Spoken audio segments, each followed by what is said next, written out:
When approached about creating a third Halloween film, original Halloween writers John Carpenter and Deborah Hill were reluctant to pledge commitment.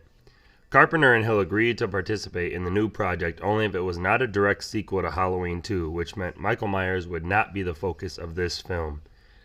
Irwin Yablans and Mustafa Akkad, who had produced the first two films, gave Tommy Lee Wallace a budget of $4.6 million for his first feature film, which would become 1982's Halloween 3, Season of the Witch. Maybe I ought to get another room. That would look sort of suspicious, wouldn't it? What I mean is, if you'd feel more comfortable, I could sleep in the car. Be better on this floor anyway.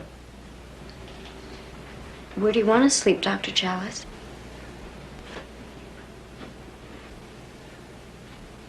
That's a dumb question, Miss Grimbridge.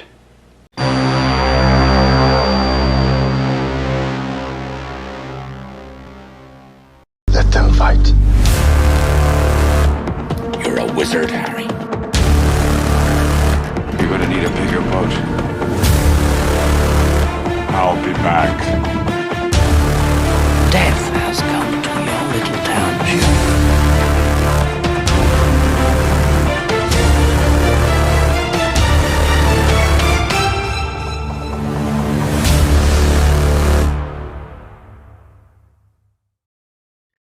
Hey everyone, welcome back to Chills and Thrills once again.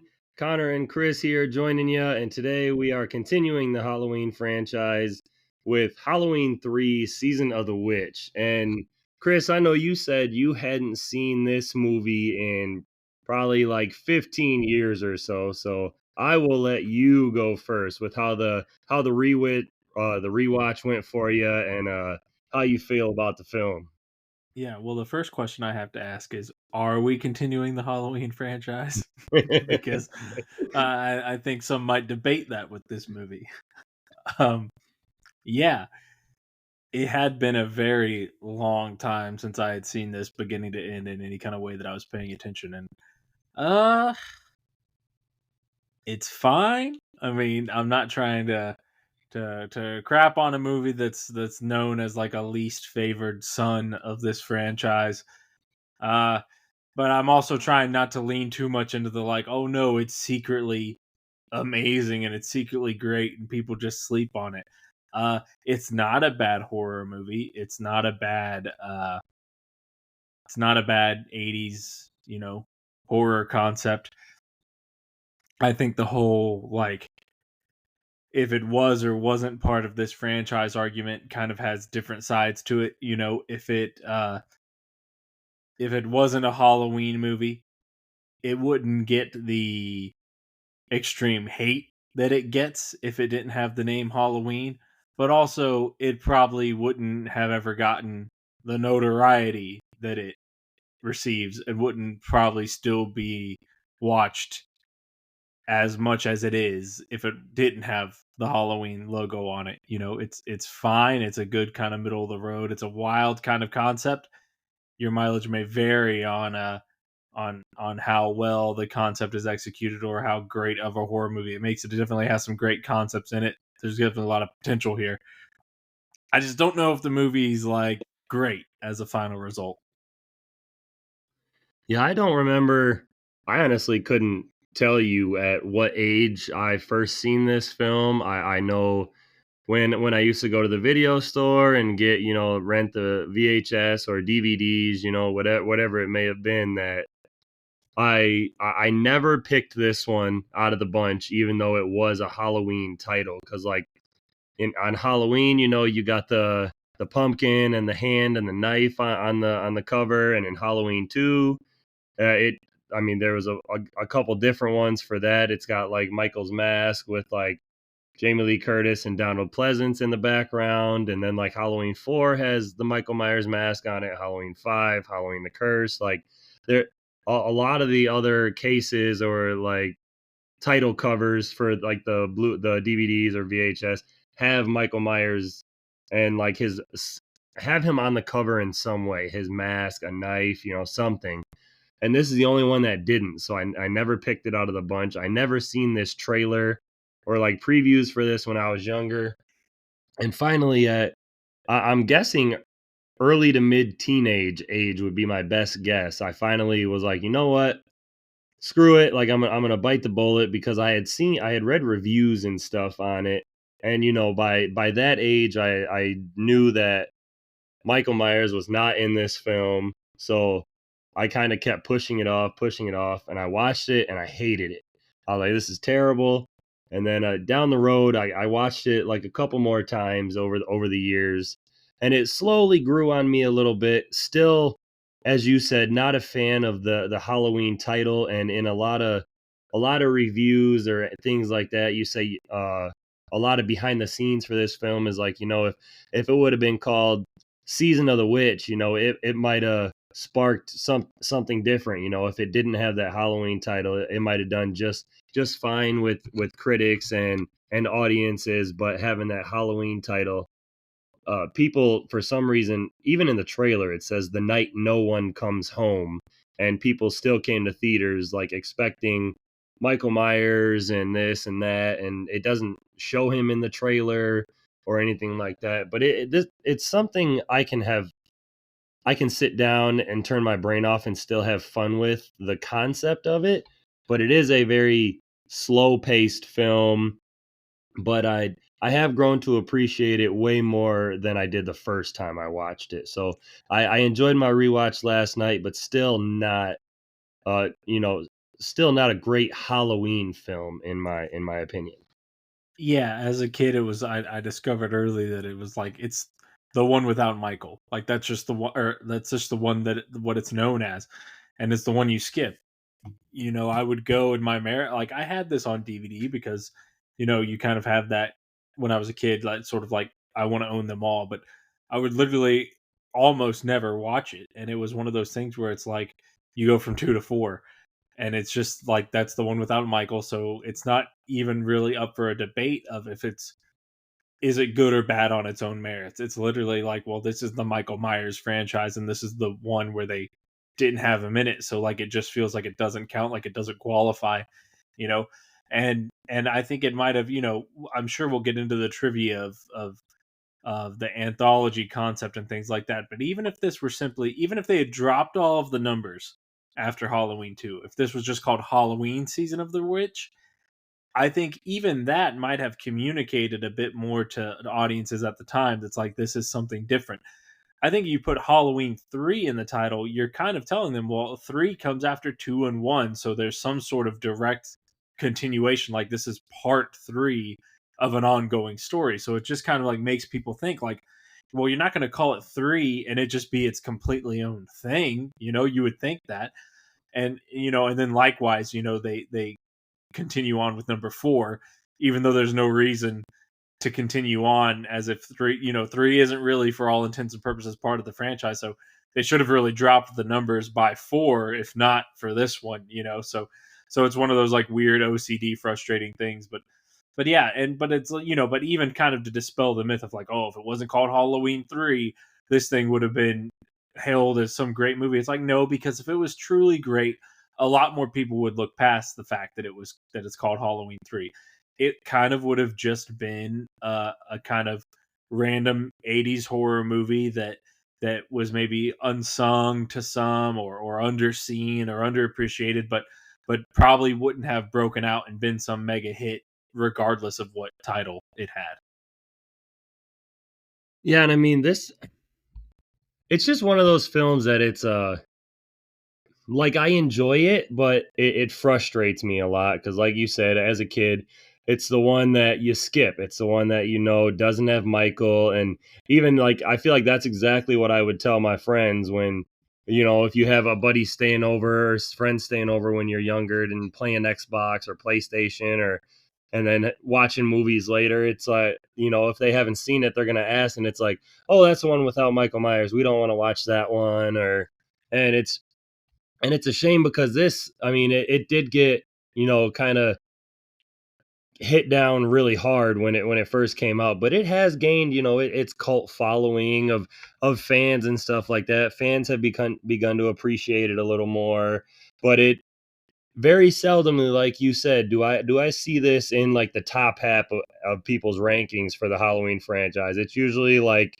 bottom 4 or something like that, with along with like Resurrection or Rob Zombie's Halloween 2, or and it's just I, I clearly Yeah, we're gonna rank these films, but it's an easy one to default as the worst, just by the fact that, like, for all intents and purposes, it's not really even an entry in the franchise, So yeah, it's almost like a spin-off on the Halloween name itself, like here yeah, we got this cheap idea for a Season of the Witch type film with, like, but we're gonna throw the Halloween name on it just to see if we can make like mega bucks with it. yeah, sort of like how a movie called The Cellar became 10 Cloverfield Lane just to cash in on the Cloverfield name.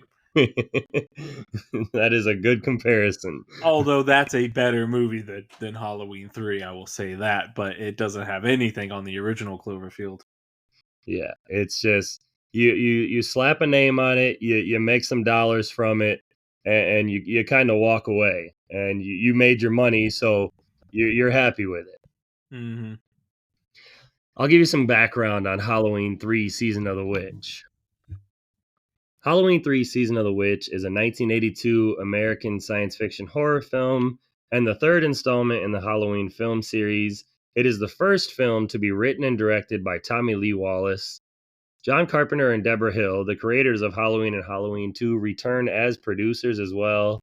The film stars Tom Atkins, Stacey Nelkin, and Dan O'Hurley. Halloween 3 is the only entry in the series that does not feature the series antagonist Michael Myers. After the film's disappointing reception and box office performance, Michael Myers was brought back 6 years later in Halloween 4, The Return of Michael Myers in 1988. This film departs from the slasher genre of the other installments as well, instead featuring a witchcraft theme with science fiction aspects. John Carpenter and Deborah Hill believed that the Halloween series could have been an anthology series of films that centered around Halloween night, with each sequel containing its own characters, setting, and storyline. Director Tommy Lee Wallace stated there were many ideas for Halloween-themed films, some of which could have potentially created any number of their own sequels, and that Season of the Witch was meant to be the first. As with the series' other films, suspense and tension are key themes, exploring violence against young children. This was the poorest performing film in the Halloween series at the time, and most critics gave the film negative reviews, though a reevaluation in later years has given Halloween 3 its own reputation as a standalone cult film. And then Halloween 3 Season of the Witch was the last Halloween film distributed by Universal Pictures until the 2018 film Halloween 36 years later. So there's some background on Halloween 3 for us. Yeah. Interesting that after the breakout hit of the first one, Universal jumped on the franchise, and then after it kind of sputtered out after this one, they kind of abandoned the franchise again.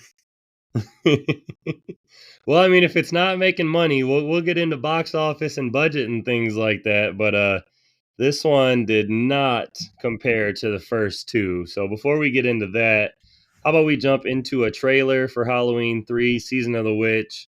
I'll get a plot synopsis read off, and then we'll come back with the numbers, fun facts, and the rest of the episode. Sounds good.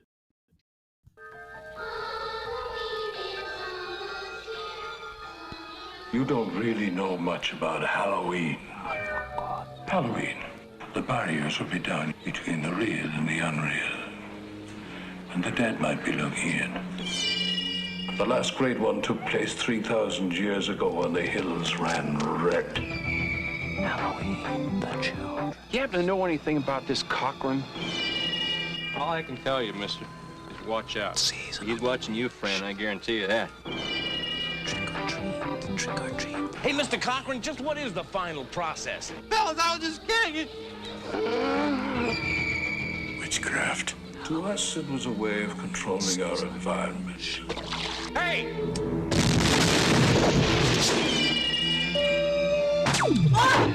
Where are they taking her?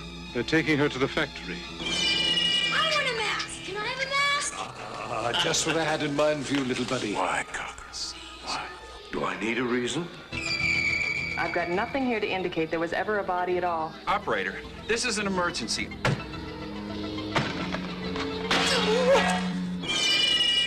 I I do love a good joke, and this is the best ever. A joke on the children. I'm glad you'll be able to watch it. You've got to believe me. They're going to kill us. All of us. Stop it.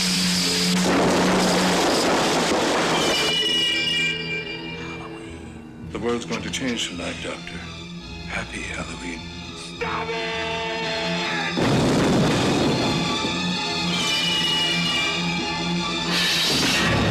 Halloween 3, Season of the Witch, the night no one comes home.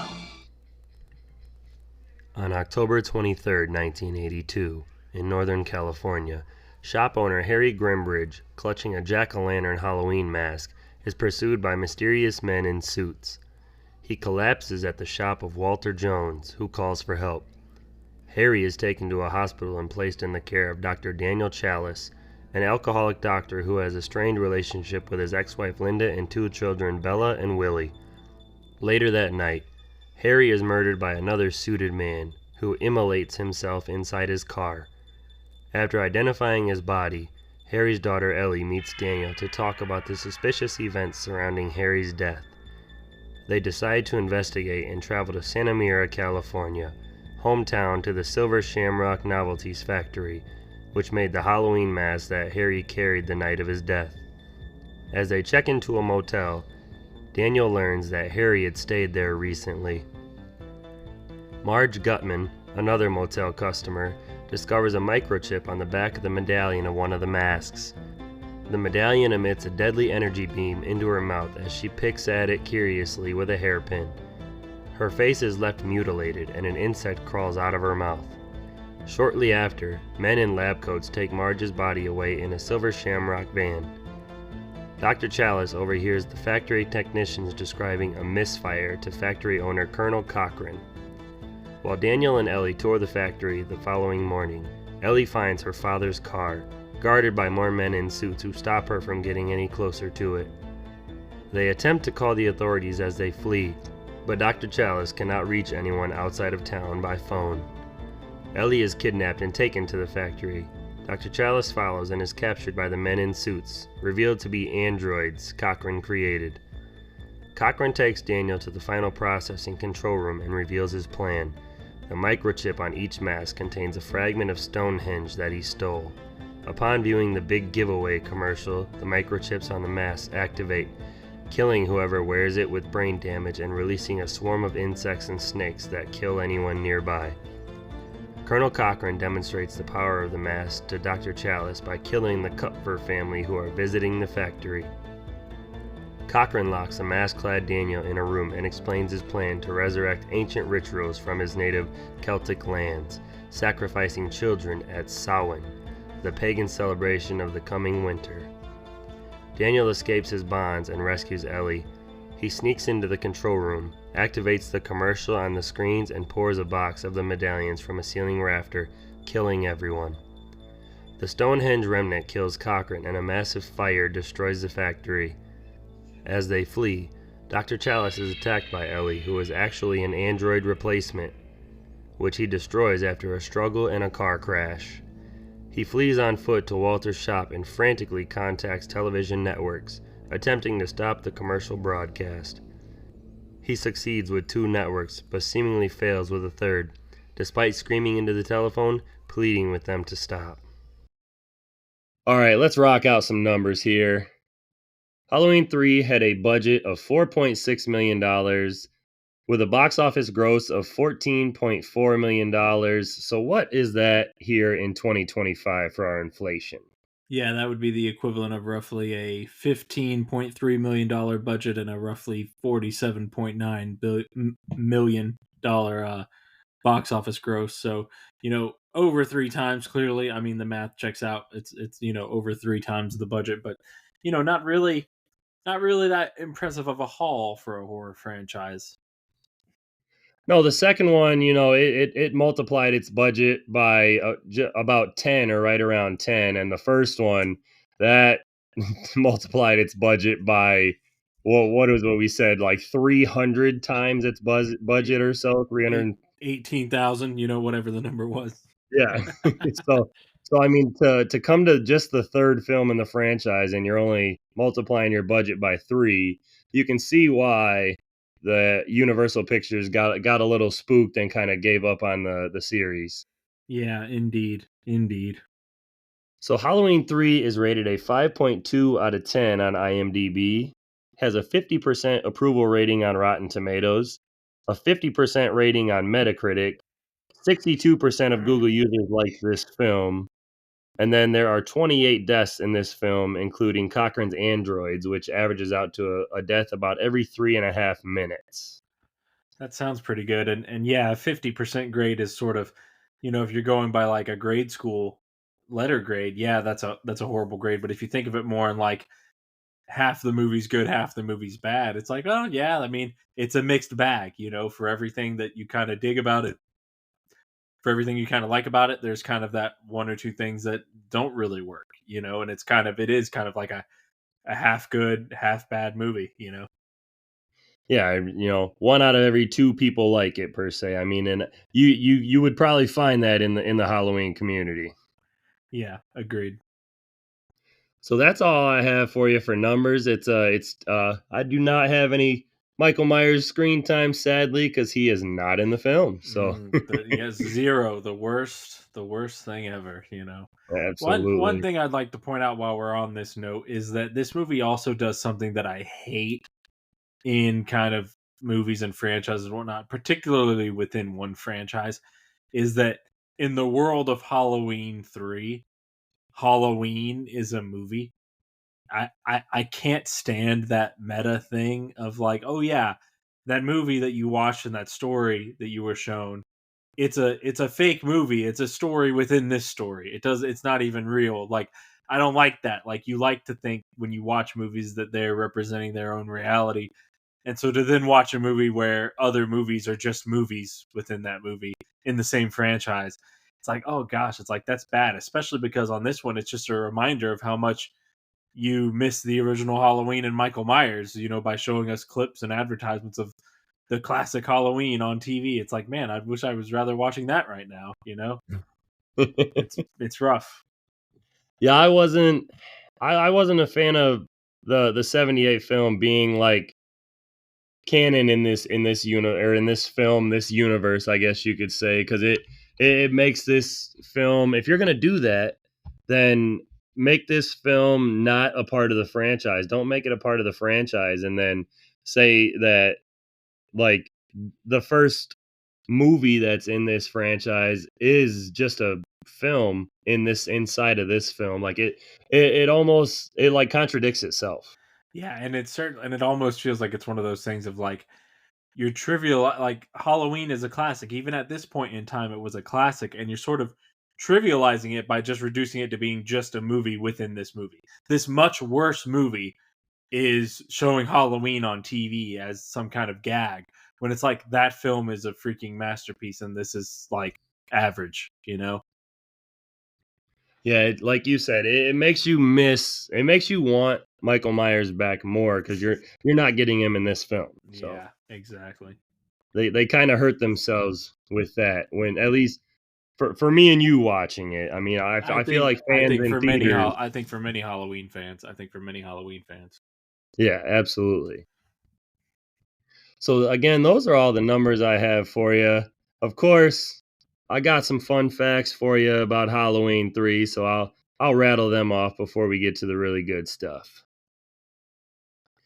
According to Fangoria magazine, Carpenter and Hill agreed to participate in the new project only if it was not a direct sequel to Halloween 2, which meant no Michael Myers. So they're almost kind of doing like the Sean S. Cunningham thing here, get the hockey mask out of the film or get Michael Myers out of the film. So yeah, and again, I like their idea in concept. Certainly something called Halloween, like that is the idea of that being like, yeah, every Halloween could just be a different Halloween story. Like you turn it into an anthology series, its own sort of like Twilight Zone, Tales from the Crypt, what's going on this Halloween kind of a thing.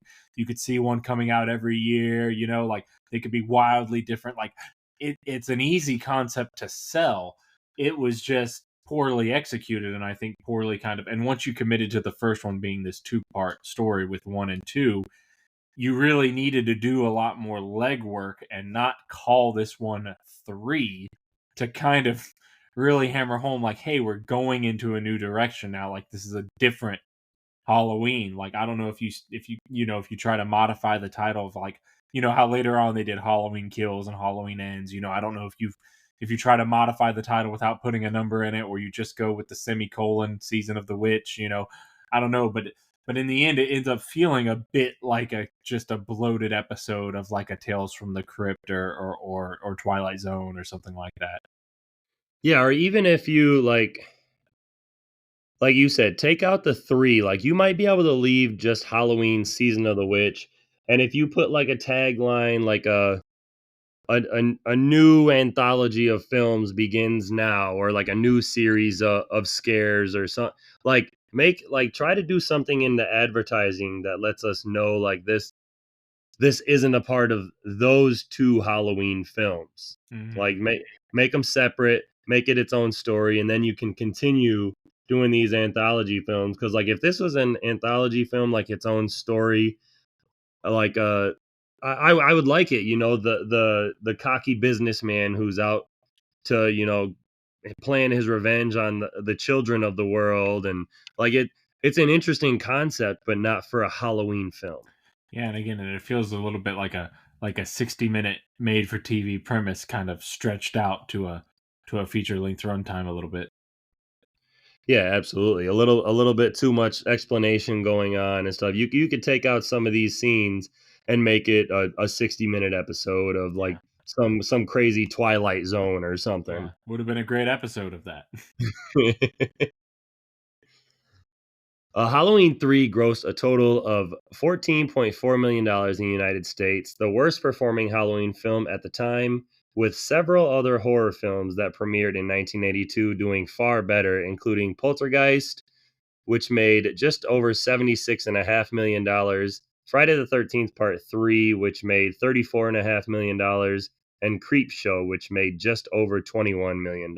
So Yeah. by far, this was definitely underperforming compared to the rest of the franchise. Clearly, yeah. The script was adapted as a mass market paperback novelization in 1982 by science fiction writer Dennis Etchison, writing under the pseudonym Jack Martin. The book was a bestseller and was reissued in 1984, and Etchison had written the novelization as well to Halloween 2 only a year before. So I have not read any of the Halloween novelizations. They are crazy rare to find. I know that people again, these are things just like the Friday the 13th books that I've looked up just for, just for fun. And some of these, the second and third one or the first one, are going for $400-$500 for books that are in good condition for these paperback books. And it's like, I might spend like $50 on one to, keep it as a collector's item and read it, but Yeah. I'm not going up and beyond that. And I'm told that I remember I watched one YouTube series where they were speaking about the adaptation, the novelization of the first Halloween, and they said it would get like that. It was like surprisingly graphic in the way it described certain things, not just the violence, but like the sex scenes as well. So it's just like it would be the idea of a novelization of just like a horror movie that runs for 90 minutes. It's like there's so many different layers and things that could be kind of expounded upon that it's like it would be an interesting read one way or another just to see how you blow that out into a book form, and really kind of like turn that into something larger and deeper. Yeah, I think I believe it was Halloween 2 or Friday the 13th Part 2 novelization. I just seen somebody posted that they had 2 copies of it on one of our on our Chills and Thrills Facebook page. I seen it. And I commented on it and I said, "Hey, would you be willing to sell one of these?" And they commented back with a couple laughing faces, didn't say nothing else to me. I was like, Oh, "Okay, wow. I got my answer." Yeah, clearly. Yeah. Like, So, can you blame us for asking? Yeah, worth a try. You got two of them, let me. Yeah. No, they're like, oh, I'm gonna sit on these gold mines, Yeah, do not blame them whatsoever. I was not Mhm. mad. I was just like, all right, yeah, I got my answer. Yep.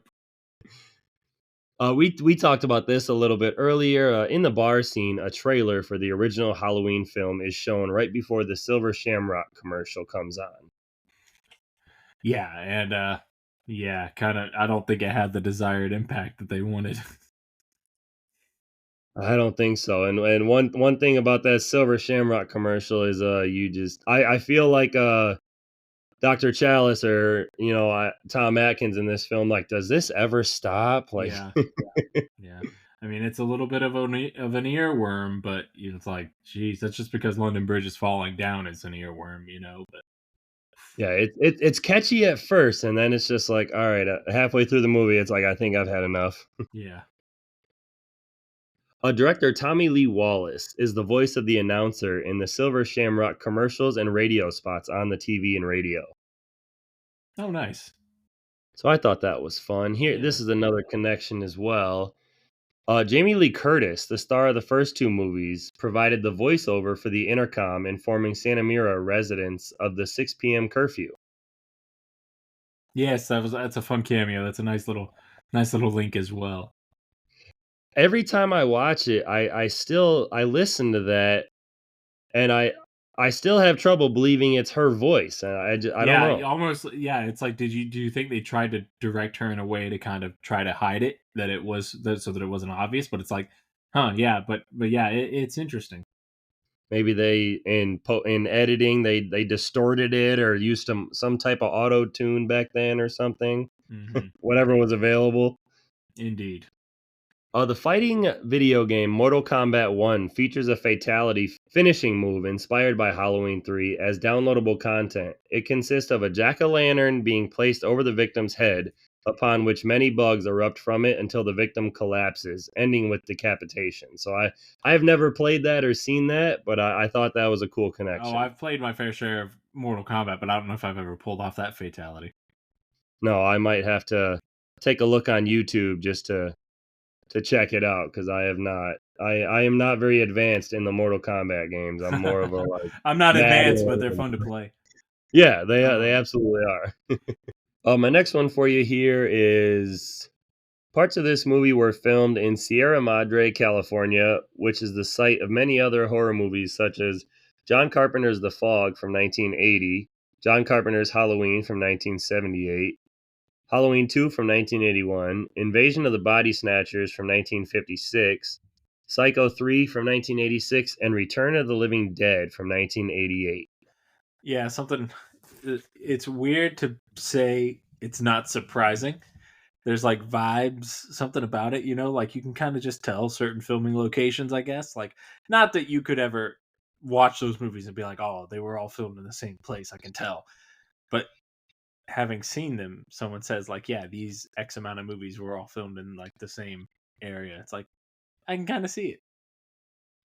Yeah, I mean, I'm that way with other movies as well. I mean, because so many movies are filmed like on the back lots and things like that. Some of the stuff just looks familiar, or I mean, so many films are filmed out in L.A. or places like that that you're gonna recognize spots or films. A lot of films are filmed in New York, so you're gonna see Times Square or certain buildings in places where things are filmed. So I mean, there's always gonna be a connection between films somewhere. Indeed. My last one for you here for the fun facts, we kind of touched on. We touched on it actually quite a bit, but overall, most critics and fans disliked the film due to disappointment over the absence of Michael Myers. However, despite the reception, reevaluation in later years has given Halloween 3 new legions of fans and has established its own reputation as a standalone cult film. Yeah, I mean, I'm glad there are some folks out there that kind of that give it a little bit of love. I think there's some that maybe lean a little bit too far into that, like it gets too much praise because it's been getting too much hate. Like people are compensating a little bit of it. It goes from like, hey, leave it alone, it's not that bad, to like, this is great and y'all just don't understand it. It's like, I don't know about all that, you know. I and me and both of my sisters are like huge Halloween franchise fans, but they refuse to watch this one. I think my older sister might have seen it once, and my little sister, I believe, has never even gotten through the entire film. Yeah, So, yeah, the, I wouldn't like endorse like never watching it, but it certainly doesn't belong in any marathon of the franchise you have. It's like it really does need to be watched just as a one off randomly. You know, I think you're also like if you watch 1 and 2 and then 3, you're almost doing yourself a disservice right there in the same way that it happened when the movie came out. You know, like you're watching the two great Michael Myers movies than to watch a movie without him in it. I think this one's best to watch like no context randomly, you know. yep, kind of keep this out of your actual the Halloween franchise marathon and go back to it on its own. Like I 100% agree with Yeah, that. reissue the new movie with a new title card. Yeah, just Season of the Witch. Yeah, something. And then fix 4 and 5 and 6 or whatever, you know. No more numbers. No, just Halloween: The Return of Michael Myers and Halloween: The Revenge of Michael Myers, and I'm okay with that because Halloween H2O, you know, that's not really numbered. Halloween Resurrection, that's its own thing. So Mhm. we can get rid of the numbers. We'll do that here. Mhm. So that's all I have for you for fun facts. Do you want to dive right in? If you don't have anything for me on fun facts or anything, would you like to dive into your favorite character for Halloween 3? Yeah, sure. So I mean, maybe it's not the most exciting choice, but you know, I went with with Dr. Chalice. You know, he's kind of our, you know, our alcoholic protagonist. You know, who kind of seems like he doesn't care about seeing his kids that much. Maybe I don't know. You know, it's kind of hard to tell. But he's not the protagonist we might have wanted, but he's the protagonist we got, and so you know, he's my favorite character in the movie.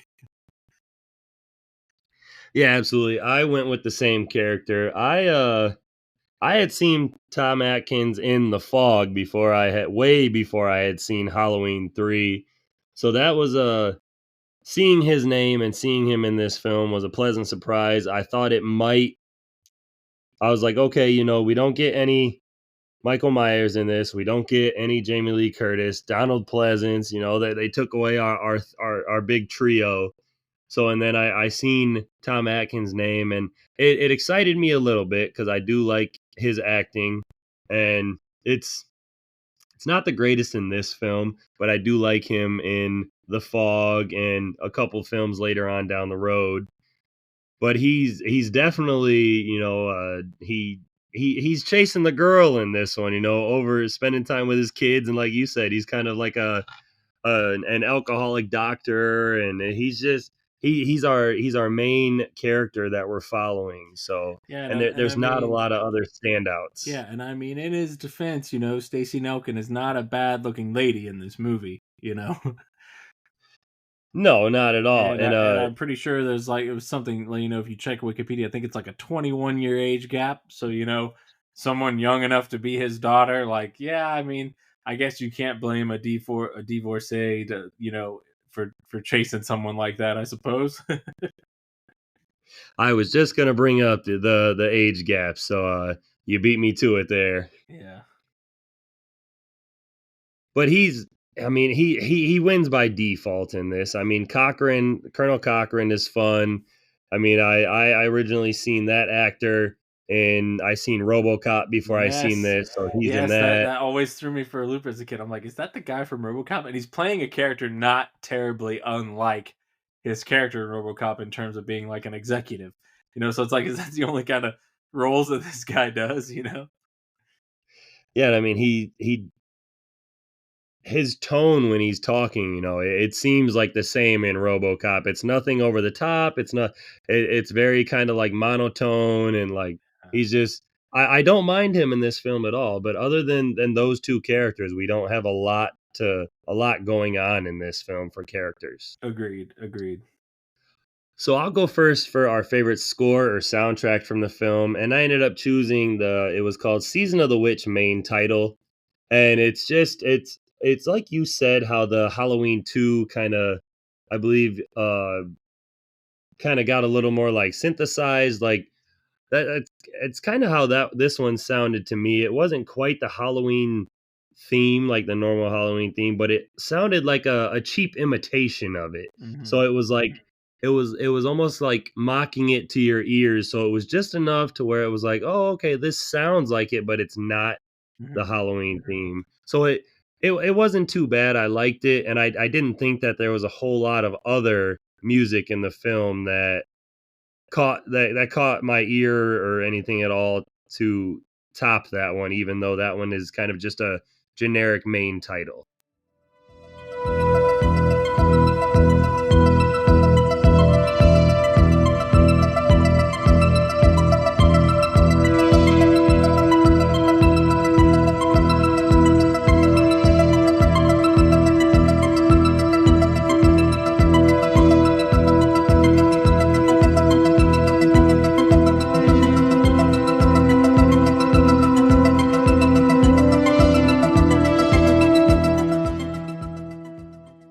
Yeah, I have to agree.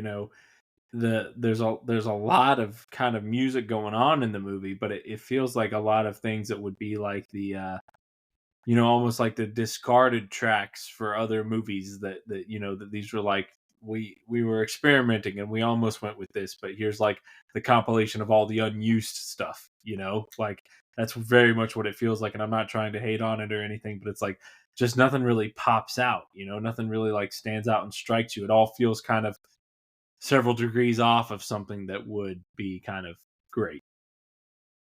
Yeah, absolutely. And a lot of it's kind of just like ominous, like background tones. It's not even like a full like score a lot of the time, but we do get a couple tracks that last a little bit through the film, but the main title was easily the one to go to, or the music that's played over the ending credits Yeah, is like the main portion of the main title that I liked.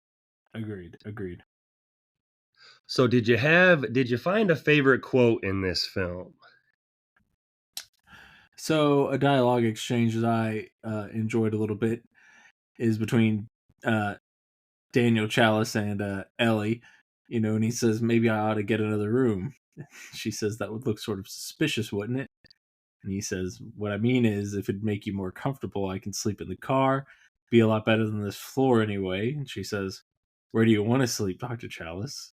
And he says, that's a dumb question, Miss Grimbridge. And then he kisses her.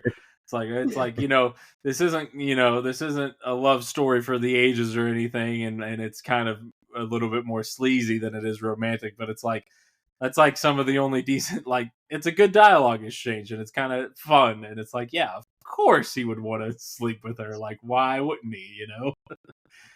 Yeah, I mean, what you're gonna start off being the respectful guy until she gives you the hint, or until she opens the door for you, and then it's like, okay, shoot your shot. And Exactly. if she's feeling it, she's feeling Yeah. it, and if she's not, I guess you're going to the car. Yeah, if you're asking me where I want to sleep. Yeah, that's her opening the door right there. Exactly. So I ended up going. Mine was just a quote from Dr. Chalice, and this is just one of those films that there there's a few lines of dialogue, but nothing that really caught my eye. But I always loved the ending of this film where he's talking to the guy on the phone, and he's like, "Please turn it off. It means the death of millions." And he's like, "I don't care. Tell him it's a bomb. Do anything you can." And it's the final portion where he's like, it's still on the third channel. Please take it off. And then it just goes to the close up of his face, and he's yelling, "Stop it! Turn it off! Stop it! Stop it! Stop it!" And then the screen fades to black like that. That is, I just feel like that's such a powerful ending to the film. So that is my favorite, like, quote and favorite scene in one. It's it's very like you don't know what happened. It's like, okay, like, did he get through to the guy?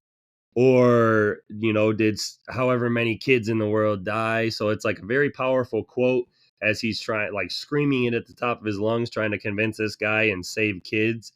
And then it's my favorite scene for that exact same reason. Yeah, I'm in agreement there. I had chosen it as my favorite scene in the movie as well. I remember when I was a kid, the first time seeing the movie, I didn't know the ending. I only knew that Michael wasn't in it, but I didn't know, and I knew they had like something with like Stonehenge and magical masks and whatever.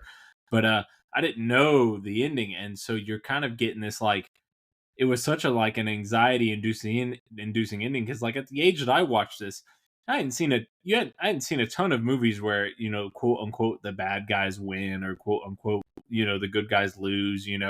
Nothing with that like dark, bitter, sweet kind of grim ending. Really usually in every horror movie someone makes it out. You know, and so like that he's like trying to stop it, and it's just like oh my gosh, like it's not like he can call every news station all around the world and make them all stop from playing these commercials and whatnot. And he's just like, the desperation increases and it's like, oh my gosh, it's playing. The kids are wearing those masks. And it's like such a downer kind of like, a semi-apocalyptic kind of ending that it's like, oh wow, like how many kids across the nation just got absolutely, demolished by this. Yeah, like you said, he can't call and get it off every network station in the world. So it's like it almost in his thought, like he knows his kids are going to be watching, so he's trying to get the local channels down. And it's like, okay, it's such one of those endings to where it leaves you in that, okay, was he able to save his kids and at least the people like around his area? Did he get it off the network? Did he not? And it's just like Tom Atkins, kind of his performance at the end right there. It's a very, I think it's like it's a very good like scene of him screaming through the phone, like, Mhm. and portraying some emotion towards it. And I don't know what, like, the rest of the movie is almost like I don't, it doesn't really do anything for me. And then I Yeah. get to that ending scene with him kind of just going off over the phone, and then it cut into black and the main title theme kicking in as the credits roll. And that ending is kind of like, with it leaving you wondering what happened, is kind of a big reason why I like came over to start liking the film a little more, how it just leaves you on that cliffhanger. Yeah, it's like a 5 or 6 out of a 10 kind of a movie with a kind of 9 or 10 out of a 10 kind of an ending, and sometimes a not so great movie can kind of be elevated by a good ending. A movie Dragonheart, totally not related to this movie, but it's like that movie itself isn't so amazing, but the ending for me is always so good and so earnest and so sincere that it's like that makes the whole movie go up like a letter grade in my book, just because they really land a great impactful ending, even though the movie before it's kind of like not the most mind-blowing great thing ever, and it's like, yeah, this movie's pretty not anything special, but that is a pretty ballsy ending. And again, if this were like an episode of The Twilight Zone or an episode of Tales from the Crypt or something along those lines, some kind of anthology series like Masters of Horror or whatever, that kind of ending would probably have caused a lot of people in a 60-minute runtime to be like, "Oh my gosh, that was one of the best episodes of the series. That was one of the standout episodes of the season." It would. I just feel like this thing is built for like a more of a one-off kind of story in a silo as opposed to like an entry in a franchise or a feature length film or something like that. Yeah, it's one of those things that if they had the technology we have nowadays, and it was released to or in modern times, like kids all over, or people would be looking up on their phones, like what happened, after the ending of Halloween 3, like what was the outcome, Mhm. people, leaving that cliffhanger ending, people would want to know what happened. And if it was a TV show, people would be coming back the next week trying to figure out, like, okay, is this going to be like a two-part episode, or are we starting a brand new episode? Are we ever Mhm. going to figure out what happened? So I mean, like you said, it was definitely a ballsy way to kind of end this one. And it's the only ending we're never going to figure out what happened, because clearly Yeah. the next film we go back to having the return of Michael Myers. And Yeah. so this is all we get for this one. Indeed. Indeed. So we got the same scene here, got the same character, same score. Pretty much. What did you have for your favorite death scene in the film, or your favorite kill scene? The one that definitely gets like the biggest reaction the first time, like when you watch the movie and with a sort of fresh set of eyes, is after the assassin, if you will, is all you can think of it at that time in the movie, kills the man in the hospital, and then he goes out, covers himself in gasoline, and lights himself on fire. That's like one of the biggest WTF moments in like the whole movie up to that point, where you're like, what? Like, what is going on here? Like, what is this movie even about? You know, like, is this some weird cult thing? Is this some, you know, like, what is even going on? It just catches you so off guard, and it's so striking. And like, that's the one that, like, as far as like any of like the kills or deaths, like that stands out the most. Yeah, I remember the first time I seen this, because clearly the only thing, like you said, the only thing I knew about it is that Michael Myers was not supposedly in the film. So that beginning, the guys are chasing Ellie's dad, and you're just like, okay, like, who are these guys? What are they doing? Like, is this some kind of cult, or is this like, what is going on? And you see him get murdered at the hospital, like you said, and then the android or bot kind of he sets himself on fire, and that was one of like two or three parts in the actual film that made me kind of sit up, like, what is going on? Like, where are we going with this? And it definitely caught your eye. And it's not the one I went with. That was probably the most like you said, like WTF moment. And it's but the one I went with was Starker, the homeless man. And it just I liked that one because he's sitting here, he's talking to Dr. Chalice, and he's running his mouth, he's talking a little shit, and he's like, let me tell you something, friend. This is the last year that factory, is gonna be up. I'm gonna take some Molotov cocktails and burn it to the ground. And he's kind of like yelling, like, "Hey, Cochran, F you," and all this. And you don't think anything of it at the time. And then he gets back to his little like homeless shack, and you see a flashlight shine on his face, and you're like, "Oh no." Like, Yeah. you instantly know it's going bad. Yeah. And then he eventually gets his head ripped off, which the special effects don't look great. But the one who rips his head off, the android who rips his head off, is played by Dick Warlock, who played Michael Myers in Halloween 2. Yeah, and that's a great connection. Yeah, so that was my favorite one, just because this guy, he was running his mouth, and you didn't know what was going to happen to him, if he was going to get his or not, or if that was just going to be he was going to be one of those characters who had a couple scenes and then kind of disappeared from the movie. So Yeah. that one gave me a little surprise there. Indeed. Before we kind of do this kind of wrap up, what did you think of the whole like Ellie's a robot at the end? Like that was a kind of a wild thing, you know, like caught me off guard. Like, you know, whenever I was revisiting this movie, I'm like, I don't like, it's not so great, but it's also not so bad. But like the whole robots thing is like what really comes out of left field. Like they got these androids, and like what, and maybe I wasn't as locked into the movie as I should have been, but was the implication there that she was always one, or that at some point they captured her and killed her and replaced her with one? That's what I was wondering. I didn't know. Because I mean, we have scenes with her that don't have Chalice in them. Like she's clearly a person. She's had a father. Like she's clearly like living a life. She has like agency and free will, and she's like talking to other characters when Chalice isn't around. Like she's a person.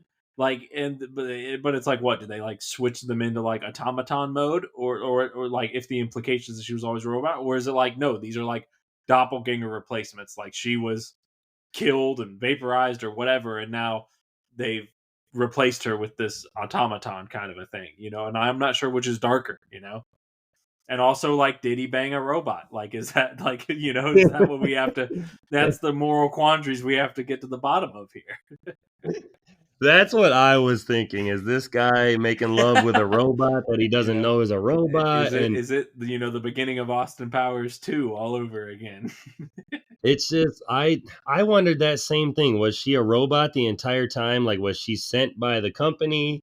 or to like, you know, like they Because you wouldn't think when so, would because they have turned her? Like, she really instigates the whole thing. Like if they wanted nobody involved or were any way concerned about him being involved, like it's not like there's some big plot where he was like part of some conspiracy. Like he kind of just wanders into this thing, you know.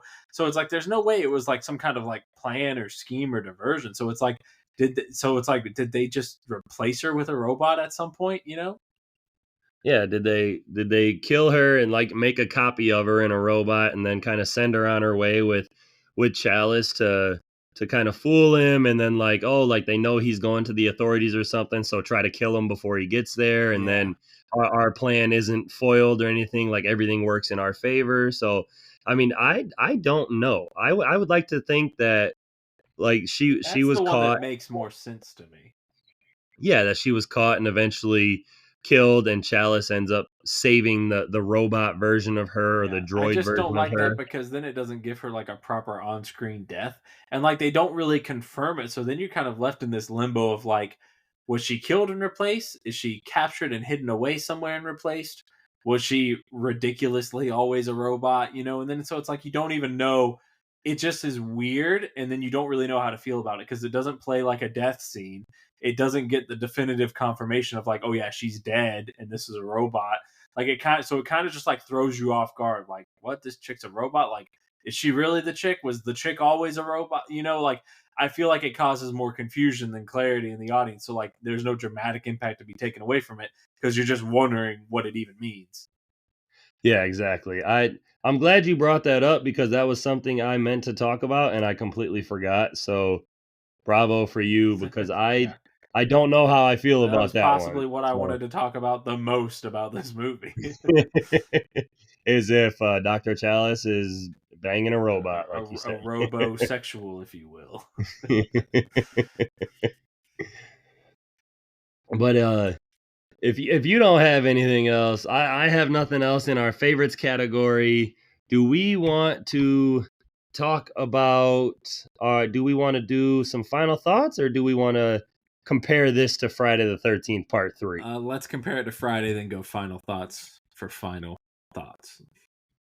All right. Do you want to pop off on comparison thoughts, and I'll go first for our final thoughts on the film. Yeah, I absolutely, shocker. I prefer Friday the 13th Part 3 to Halloween 3 by a pretty clear margin. You know, Friday the 13th Part 3 is not, despite introducing the hockey mask, it also has all of that dumb 3D gimmickry stuff.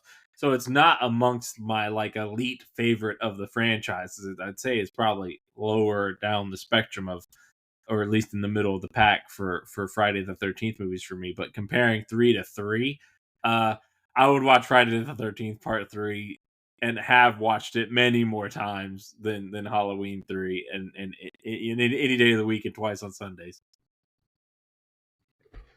Absolutely. I'll do my comparison this way, like comparing Cochran to Jason Voorhees, like Jason Voorhees trumps, and then like comparing like Dana Kimmel or Dana Kimmel, who plays Chris as our final girl. I mean, she trumps Ellie in this, and I mean, Tom Atkins, he's always a welcome sight in my eyes, and I mean, I like him in this film. But I mean, the side He's better than characters, Shelley, I'll say that. yeah.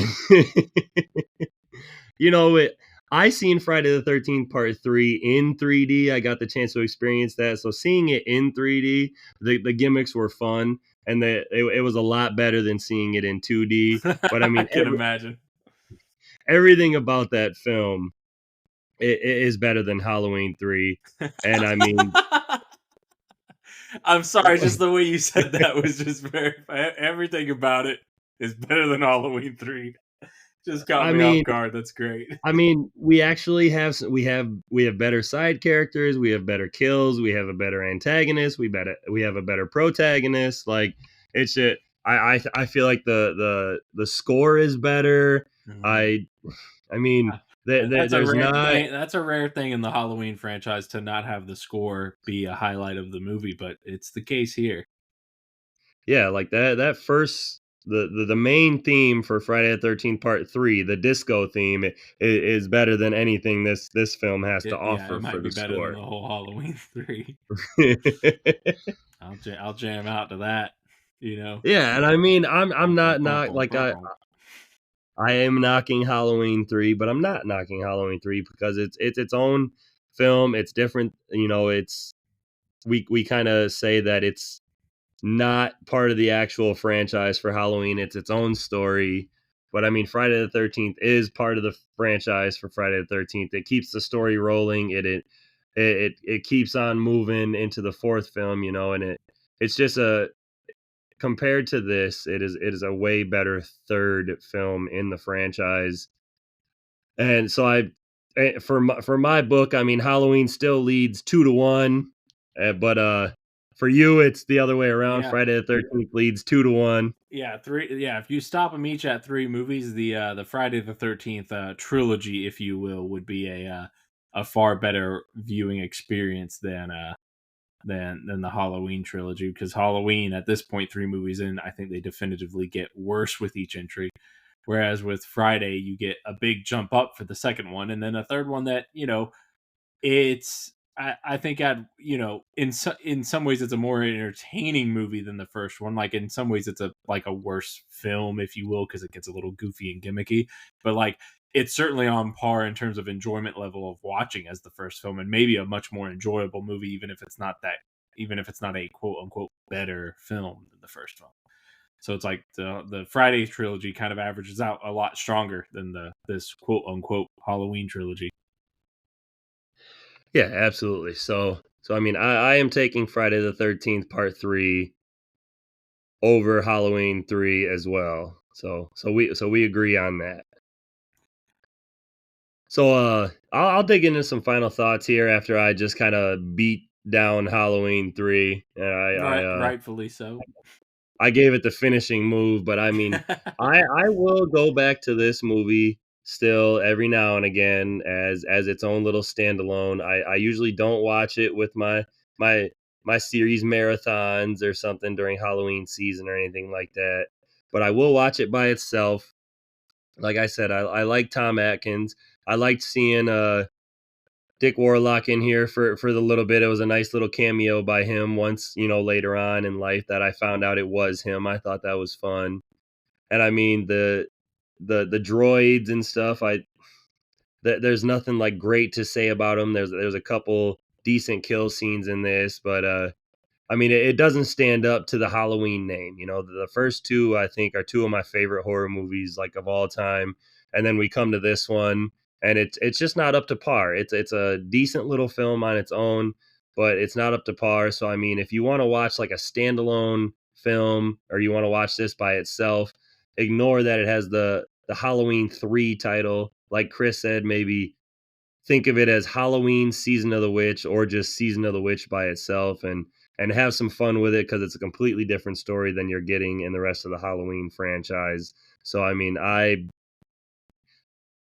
used to think of this film as very lowly. I did not like it at all, but it's grown on me a little bit, and I can still have fun with it, but not one of my favorites in the franchise. So Chris, what do you think for some final thoughts? I'll let you dig in. Yeah, I mean it's tough. You want to give it more respect than the sort of disrespect it's received for decades of just being written off as it's the crappy one. It's the one that doesn't count. It doesn't belong in the franchise. It's not really part of the franchise. It doesn't have Michael, whatever, whatever, whatever. Like, you want to give it more than that because, they tried to make a unique and interesting Halloween themed film.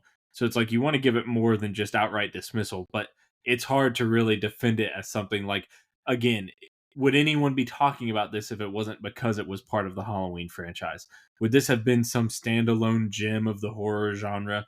Would it be anything more than an obscurity or a curiosity that very, very few people had seen at this point? In 2025, the people that know and see this movie have done so because it has the Halloween title on it and because it's the black sheep of this franchise, not because it's somehow got these great merits of its own. And I'm not trying to put it down, but it's got a cool ending and a unique concept, but executed in a way that's not terribly engaging and exciting, and kind of feels like a bit of an undercooked concept. Like it was a draft or two away from being kind of like, a great movie.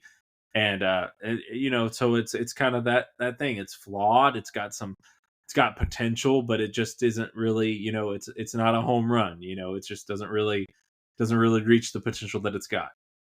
Yeah, absolutely. It was released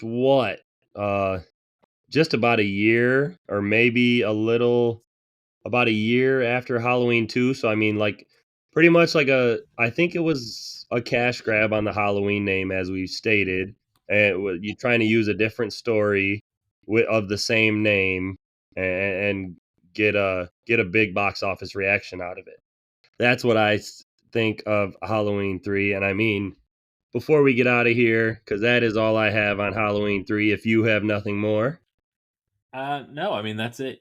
Like the time to switch into an anthology series would have been either right after the first one to just double down and go right into the anthology right after the first one, or to realize like, hey, once you've committed to 2 movies with Michael Myers, you've got to really put the work in if you're going to switch it away from that.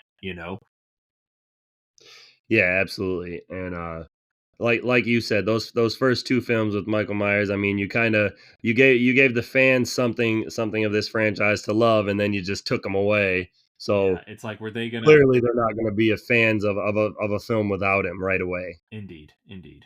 So before we get out of here, as always, I will thank you for joining me. And this did, I don't know if you can say this had a sequel, but the Halloween franchise had a sequel with Halloween 4, The Return of Michael Myers, which was released on October 21st, 1988. So we're getting closer to the years that we were born, and this was 6 years later. 6 years Yeah. later. That's a lifetime in the horror community. Well, yeah, in those 6 years, what did we get? 4 Nightmare on Elm Streets and like 5 Friday the 13th. Yeah, something like that. They were spouting off some numbers that the Halloween franchise was not. So Halloween 4 was one of my absolute favorites as a kid. When I was way younger, it was I think I watched the 4th one more than I did the first and second one. So we'll see how I feel about it after a rewatch. So I'm looking forward to that one with you. Yeah, I'm very much looking forward to that one.